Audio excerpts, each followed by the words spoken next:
Well, it is weird. I think it's extremely weird. Definitely weird, no question about that. It's weird because what it's thinking about, what it's addressing, is the nature of being human.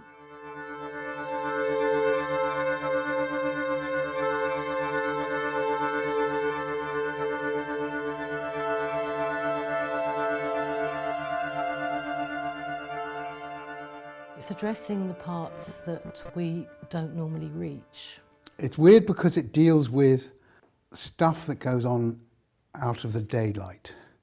It's a nighttime activity. It's dreams, it's sexuality, it's mistakes we make. It's the world of sexual fantasy. It's the world of perhaps the dark thoughts, the spooky world. It's about the hidden things, the things particularly you keep hidden from yourself.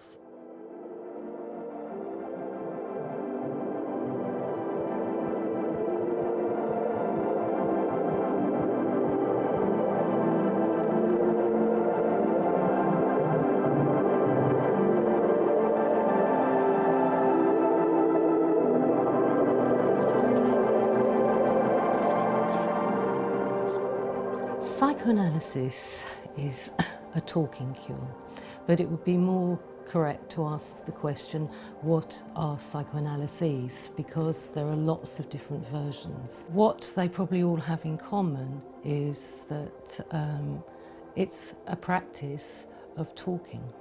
One of the things that all these psychoanalyses have in common is an idea of something called the unconscious. Sometimes we think about the unconscious as being sort of some deep reservoir, some place in your head where things are buried.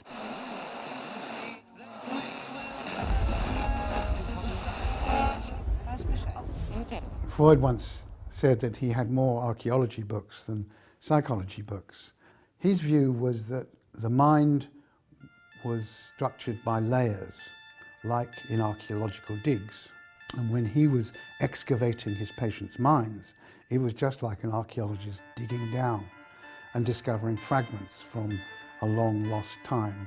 No, the analyst doesn't work with stones. The fragments he works with are bits of memories, fantasies, infantile wishes, and he pieces those together with the analysand to construct the early history of the analysand that has become buried, but that still is a foundation of his adult life and particularly of any symptoms he might have developed. Someone might come with a symptom, let's say a problem in sleeping, a disturbance in their relation to eating, a sexual practice that they find disturbing, thoughts that overwhelm them that aren't welcome. Through talking about these and through tracing their history, the person might encounter elements from their own history, perhaps from their family history, and through talking about them, through articulating them, there'll be a change to the symptom, there'll be a change to that person's life, there'll be a change to that person's experience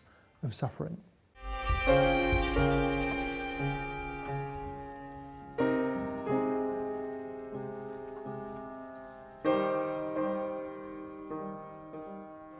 Patients ask me when they come in, well, is that all we are doing, just talking? How is this going to help me with my panic attack in the supermarket?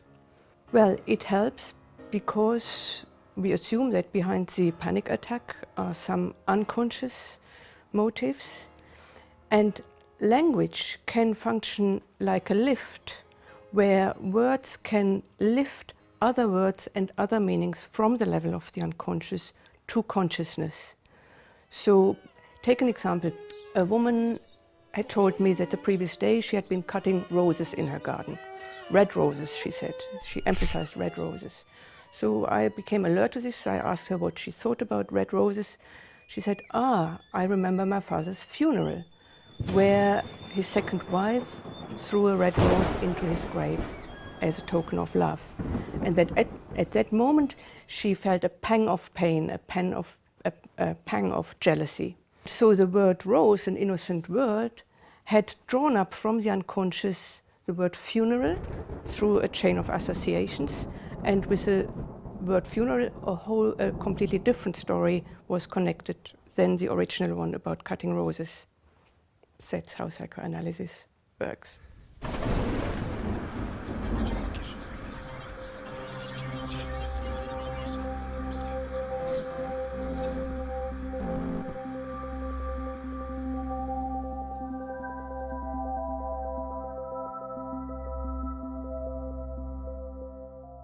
The Freudian human being is a human being who is not in control of him or herself.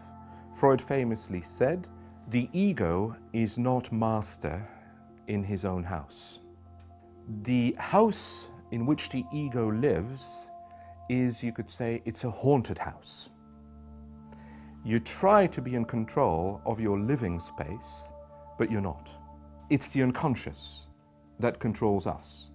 Contemporary culture likes to see human beings as one-dimensional. They're governed by instrumental ends, the search for happiness, for wealth, for success, as if human desire can be reduced to simple objects. Psychoanalysis, on the contrary, sees desires as emerging in the gaps in speech, in the cracks in what you're saying, in your mistakes, in your slips of the tongue, in the failures that you repeat again and again in life. If something's been sort of forced into the unconscious and it tries to, come back as whatever it can, express itself as, or however it can manifest itself, then something like a slip of the tongue would be that.